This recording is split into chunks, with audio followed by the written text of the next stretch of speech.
കേട്ടില്ലേ? പുത്തൻവാദികളായ ആളുകൾ മുഹമ്മദ് നബി അപമാനിക്കുകയാണ്. ഇനി നിങ്ങൾ അപമാനിക്കുന്ന ശബ്ദം ഒന്ന് കേട്ടോളൂ.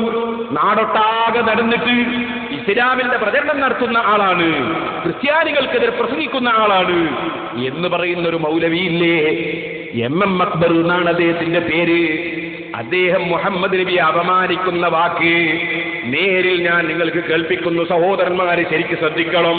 മുഹമ്മദ് നബി സല്ലല്ലാഹു അലൈഹി വസല്ലം കുട്ടിക്കാലത്ത് മക്കയിൽ ജനിച്ചു. ആ മക്കയിൽ മറ്റുള്ള മുഴുവൻ ജനങ്ങളിലും വ്യത്യസ്തനായി അൽ അമീൻ, പരിപൂർണ വിശ്വസ്തനെന്ന് എല്ലാവരും വിളിക്കുന്ന വിധത്തിൽ എല്ലാവരിൽ നിന്നും വ്യത്യസ്തനായി ജീവിച്ചു. ആ നബി സല്ലല്ലാഹു അലൈഹി വസല്ലമ തങ്ങളെ സംബന്ധിച്ച് ഒരു സാധാരണ അറബി പയ്യനെന്നാണ്, ഒരു സാധാരണ അറബി പയ്യനെന്നാണ് നബിയെക്കുറിച്ച് MM അക്ബർ പ്രസംഗിക്കുന്നത്. കേട്ടോളൂ, നേരിൽ കേട്ടോളൂ. മുഹമ്മദ് നബി സല്ലല്ലാഹു അലൈഹി വസല്ലം ഒരു മനുഷ്യനായിരുന്നു.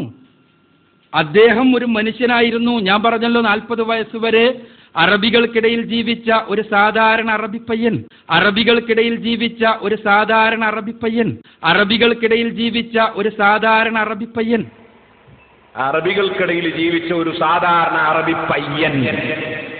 ആരെ സംബന്ധിച്ചാണ് മുസ്ലിമേ ഇത് പറഞ്ഞത്? ലോകത്തിന്റെ നേതാവ് മുഹമ്മദുർ റസൂലുള്ളാഹി സല്ലല്ലാഹു അലൈഹി വസല്ലം 40 വയസ്സ് വരെ ഒരു സാധാരണ അറബി പയ്യനാണോ? ഈ വിശ്വാസത്തോടെ ജീവിച്ച് മരിച്ചാ മുസ്ലിമായി മരിക്കാമോ? ഈമാനോടെ മരിക്കാമോ? നെഞ്ഞത്ത് കൈവച്ചൊന്ന് ചിന്തിക്കൂ. ശരിയല്ലേ മറ്റേ മൗലവി പറഞ്ഞത്?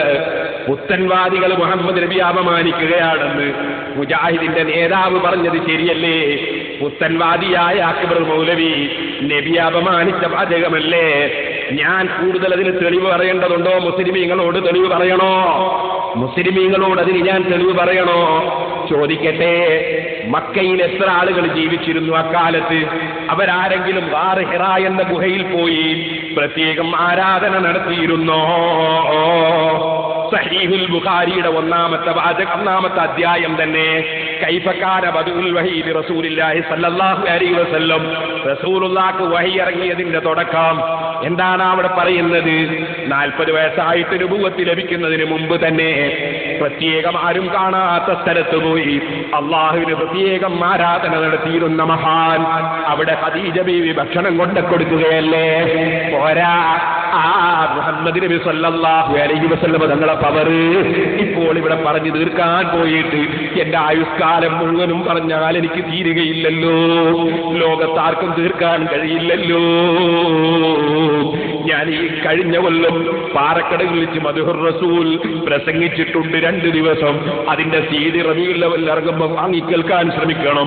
ഇപ്പോൾ ഞാൻ ഒറ്റ വാക്കിൽ പറയുന്നു, ഇമാം മുസ്ലിം റിപ്പോർട്ട് ചെയ്യുന്ന ഒരു ഹദീസ്, അതേ ഇന്നി ലഅരിഫു ഹജറൻ കാന യുസല്ലിമു അലയ്യ ഖബ്ല അൻ ഉബഅസ. നബി സല്ലല്ലാഹു അലൈഹി വസല്ലം തങ്ങൾ പറയാണ്, എനിക്കൊരു കല്ലിനെ അറിയാം, എനിക്കൊരു കല്ലിനെ അറിയാം. എന്താണ് ആ കല്ലിന്റെ പ്രത്യേകത? കാന യുസല്ലിമു അലയ്യ, ആ കല്ല് എനിക്ക് സലാം പറയാറുണ്ട്. ഖബ്ല അൻ ഉബഅസ, എന്നെ നബിയാക്കി നിയോഗിക്കപ്പെടുന്നതിന് മുമ്പ് എന്റെ കുട്ടിക്കാലത്ത് ഞാൻ നടന്നു പോകുമ്പോൾ ആ കല്ല് എനിക്ക് സലാം പറയാറുണ്ട്. ജനങ്ങളെ, ആ കല്ലിനെ എനിക്ക് നന്നായി അറിയാം. ചോദിക്കട്ടെ, മക്കയിലുള്ള അറബി പയ്യന്മാർക്കൊക്കെ കല്ല് സലാം പറയാറുണ്ടോ? അക്ബറേ, കല്ല് സലാം പറയാറുണ്ടോ? സലഫി, കല്ല് സലാം പറയാറുണ്ടോ? സലാഹി, കല്ല് സലാം പറയാറുണ്ടോ? മൗലവി? മുഹമ്മദുൻ സയ്യിദുൽ കൗനൈനി വസ്സഖലൈനി വൽ ഫരീഖൈനി മിൻ ഉർബിൻ വമിൻ അജമി. സർവ അറബികളുടെയും അനറബികളുടെയും സർവ്വ മലക്കുകളുടെയും ജിന്നുകളുടെയും സർവ്വ സൃഷ്ടികളെയും നേതാവായി അല്ലാഹു തിരഞ്ഞെടുത്തയച്ച ലോകത്തിന്റെ നേതാവ് അവന്റെ ഹബീബ് ആ റസൂലുള്ളാഹി സ്വല്ലല്ലാഹു അലൈഹി വസല്ലമ തങ്ങൾ ഒരറബി പയ്യനായിരുന്നു എന്ന് പറഞ്ഞിട്ട് അക്ബർ പ്രചരിപ്പിക്കുന്ന ഇസ്ലാം അത് മുസ്ലിങ്ങളെ ഇസ്ലാമല്ല, അത് ഇസ്ലാമല്ല. ഓ ക്രിസ്തു സഹോദരന്മാരെ, ഹൈന്ദവ സഹോദരന്മാരെ, ഈ മൗലവിയെ ഇസ്ലാം പ്രചരിപ്പിക്കാൻ വേണ്ടി മുസ്ലിമീങ്ങൾ ഏർപ്പെടുത്തിയിട്ടില്ല കേട്ടോ.